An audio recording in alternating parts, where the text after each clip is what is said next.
What happens when somebody who is trying to remake their life gets stuck and lost in a deserted little town that is not what it seems on the surface? Well, let's check out a review for Blue Palo Verde #1. This is a new book from Mad Cave Studios, so let's talk about it.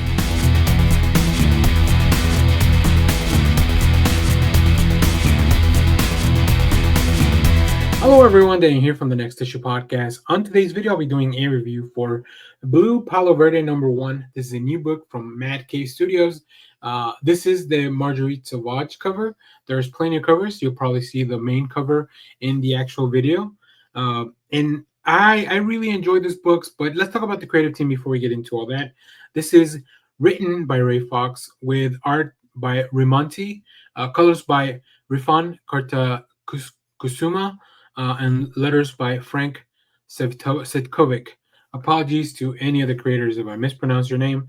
And then, as I mentioned, the cover that I picked up was by Marguerite Sauvage. This was a very interesting read, so let me give you a quick synopsis here.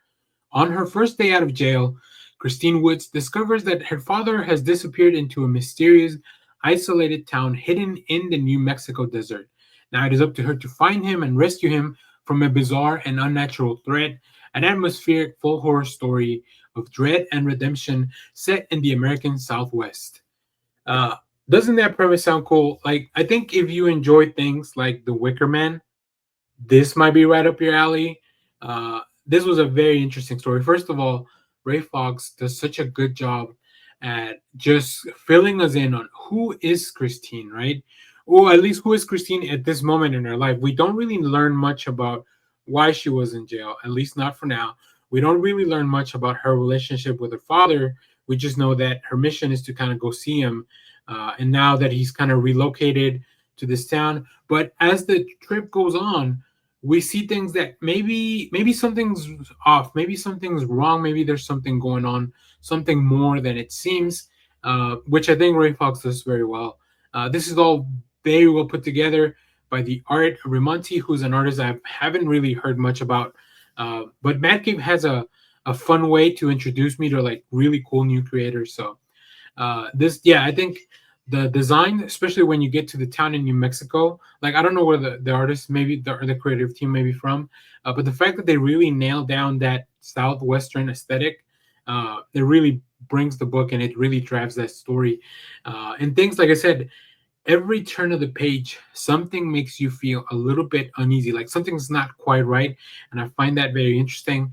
I think that accomplishing that, it's a very tall task.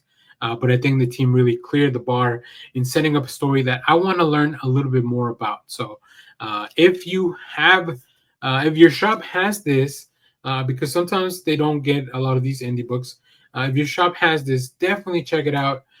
Mad Cave Studios has been putting out some great stuff. We try to do as many reviews for their stuff as we can because I really love, first of all, I appreciate that they let us take a look at a lot of these things in advance, but also I want to make sure that people are able to find these stories because sometimes the shops won't carry material like this unless you ask for it. So if your shop doesn't have this, make sure to ask for it. Make sure to add it to your pull list. Pre-ordering is very, very important. So once again, thanks to the folks at Mad Cave for letting us read this in advance. Thanks to my shop. Big shout out to Titan Comics in Dallas for having this so I could pick it up. And as always, if you have read this, let me know what you thought about it down in the comments. Stay tuned. We have more comic reviews, trailer reactions, movie reviews, TV recaps, all that fun stuff in the channel. And thank you for watching, everyone. Bye-bye.